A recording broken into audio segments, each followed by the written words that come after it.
एक लीला आती है कि एक बार ठाकुर जी से रूठ गई किशोरी जी। ठाकुर जी बोले आप रूठ क्यों गई? बोले ये नीली नीली मणि आप जो पहन करके आए हो, इसमें एक गोपी का चित्र दिखाई दे रहा है मुझको। ये कौन है?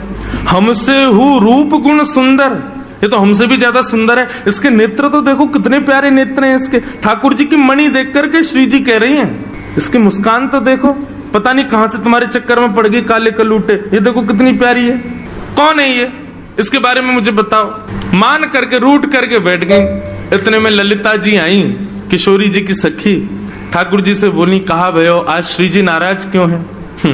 ठाकुर जी मुस्कुरा के बोले हम एक मणि पहन करके आए हैं, उस मणि में राधा रानी को अपना ही प्रतिबिंब दिख रहा है, और अपनी प्रतिबिंब को देख के करें जे कौन है? ये हमसे भी ज्यादा सुंदर है, ये इतनी हंस क्यों रही है, इसकी आंख इतनी सुंदर क्यों है, ये तुम्हारे चक्कर में कहां से पड़ गई? इस बात से मान करके बैठी। इतनी बोली है राधा रानी, तो राधा रानी मान करती हैं। पर एक दिन किशोरी जी ठाकुर जी से बोली कि आज आप मान करो। ठाकुर जी बोले नहीं आप ही करो, हमसे मत करवाओ। श्री जी बोली नहीं आप रोज मनाते हो हमको, हम आज मनाएंगे आपको, आप मान करो। ठाकुर जी बोले रहने दो ना, आप बड़ी कोमल हो, कहां तक मनाओगी हमको? नहीं हम मनाएंगे आपको, आप मान करो। ठाकुर जी बोले देख लो हम कर लेंगे। फिर बोले नहीं करो। सोई ठाकुर जी ने मान कर लिया। ठाकुर जी रूठ के बैठ गए श्री जी से। अब श्री जी ठाकुर जी को मना रहे हैं। कभी ठाकुर जी की मनपसंद वस्तु बना के लावे, कभी ठाकुर जी का मनपसंद राग गा के सुनावे, कभी ठाकुर जी को नृत्य करके दिखावे, कभी ठाकुर जी के सामने उनका मनपसंद श्रृंगार करके आवे। सब प्रकार से श्री जी ने मनाने का प्रयास किया, लेकिन ठाकुर जी नहीं माने। और मान लीला का ये नियम है कि सूर्यास्त तक मना सको तो मना लो, सूर्यास्त के बाद मान खत्म हो जाएगा। यदि मान में मना लिया तो मनाने वाला जीत जाएगा, और यदि मान सूर्यास्त तक नहीं मना पाए तो इसने मान किया वो जीत जाएगा। कैसा प्रेम है। सूर्यास्त हो गया महाराज, सूर्यास्त होके श्री जी आके बगल में बैठ गए। बोले ठीक है हम हार गए, अब मान छोड़ दो। लेकिन ठाकुर जी बिना कुछ बोले मान में ही चले गए। श्री जी बोली ये नियम नहीं है, सूर्यास्त के बाद मान खत्म करना होता है, आप तो मान में ही जा रहे हो। ठाकुर जी कुछ नहीं बोले, चले गए नंद भवन। श्री जी को रात भर नींद नहीं आई। बोले कि ऐसा कैसा मान किया कि रात में बात भी नहीं करके गए। दूसरे दिन फिर ठाकुर जी गौचारण के लिए आए। श्री जी आई, ठाकुर जी अब भी मान में ही बैठे थे। श्री जी बोली देखो ये बहुत ज्यादा हो रहा है, आप कल से मान करके बैठो, रात में बात भी नहीं करके गए और अभी भी मान कर रहे हो। फिर श्री जी मनाने लगी, ठाकुर जी फिर नहीं माने, और रात में फिर बिना बात किए चले गए। 2 दिन हो गए, अब तो श्री जी से सहन नहीं हुआ, इतनी व्याकुल हो गई श्री जी। कल तीसरा दिन है, कल अंतिम प्रयास करूंगी, यदि नहीं माने तो मैं यमुना जी में जल समाधि ले लूंगी।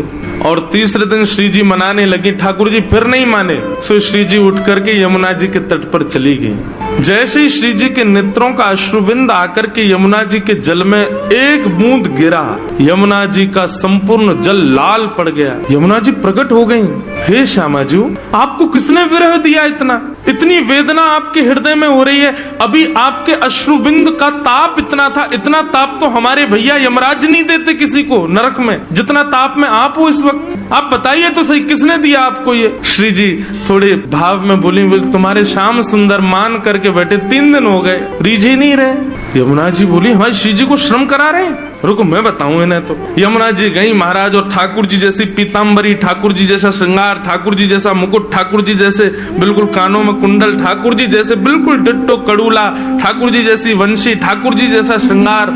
और श्रृंगार करके जैसे ही यमुना जी आई, श्री जी देख कर अरे श्याम सुंदर आप मान गए? यमुना जी बोली हम श्याम सुंदर नहीं है, हम यमुना जी हैं। अरे आप तो बिल्कुल श्याम सुंदर जैसी लग रही हो, आपकी महक भी बिल्कुल श्याम सुंदर, बोली भी श्याम सुंदर, चाल ढाल सब श्याम सुंदर। बोले यार श्याम सुंदर ने अपने रूप पे, अपनी वाणी पे, अपने कटाक्ष नेत्रन से पूरी गोपीन को कष्ट दे रखो, या श्याम सुंदर को यही के रूप से कष्ट दूंगी मैं।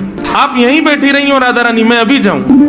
और यमुना जी श्याम सुंदर को रूप धारण करके बिल्कुल वैसी बाकी चाल, वैसी अदा, वैसे ही सब, जैसे ठाकुर जी चलते हैं, जैसे ठाकुर जी बैठते हैं, बिल्कुल वही अदा श्री यमुना जी जा रही हैं। ठाकुर जी मान करके बैठे हैं। सोई बगल से यमुना जी निकलने लगी। नूपुरों की आवाज जैसी छमछम आई, तो ठाकुर जी बोले ये तो हमारे नूपुरन की आवाज है, हम तो यहीं बैठे हैं, ये आवाज कहाँ से आ रही है। और जैसे ही ठाकुर जी ने पीछे देखा, श्याम सुंदर विचरण कर रहे हैं। ठाकुर जी बोले जे कौन है। ठाकुर जी कहे ओ भैया कौन हो भैया तुम। यमुना जी बोली हम श्याम सुंदर। ठाकुर जी बोले श्याम सुंदर तो हम हैं। बोले तुम नकली भेलू पियाओ असली हम हैं।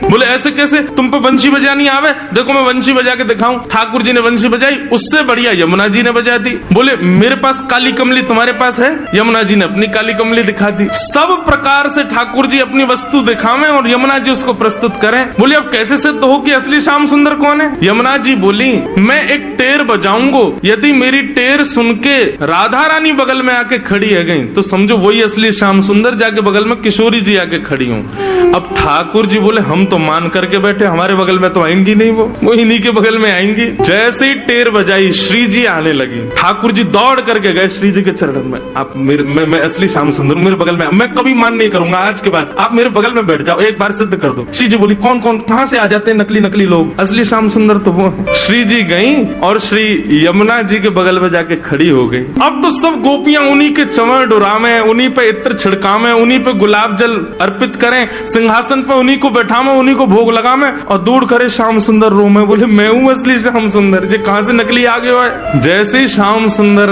रुदन करने लगे, श्री जी बोली अब ठीक है, अब मान खत्म हो गया है, अब आप बुला लो। तब यमुना जी गई और श्याम सुंदर को जाके हृदय से लगायो। बोले हे श्याम सुंदर आप ही हो असली श्याम सुंदर, हम तो श्री यमुना जी, हम तो यमुना महारानी है। बस आपसे एक ही प्रार्थना है, आज के बाद वचन दो हमारी श्यामा जी को कभी कष्ट नहीं दोगे। तब श्याम सुंदर ने यमुना जी को वचन दियो। बोले आज से हम नियम लेते हैं कि जब ये मान करेंगी तब हम इनको मनाएंगे, और जब हमें कोई बात बुरी लग जाएगी तो वह भी हम इन्हीं से कह देंगे कि हमको ये बात बुरी लग गई है, मान करो आप ही, हमें ये बात बुरी लग गई, आप ही गुस्सा हो जाओ, फिर तब भी हम ही मना लेंगे। यमुना जी बोले हाँ बस यही नियम रखना, आप कभी मान मत करना, श्री जी ही मान करें। तब से हमारे वृंदावन में सब वैष्णव कहते हैं श्याम सुंदर श्री यमुने महारानी की। तब से श्री यमुना जी श्याम सुंदर आते हैं।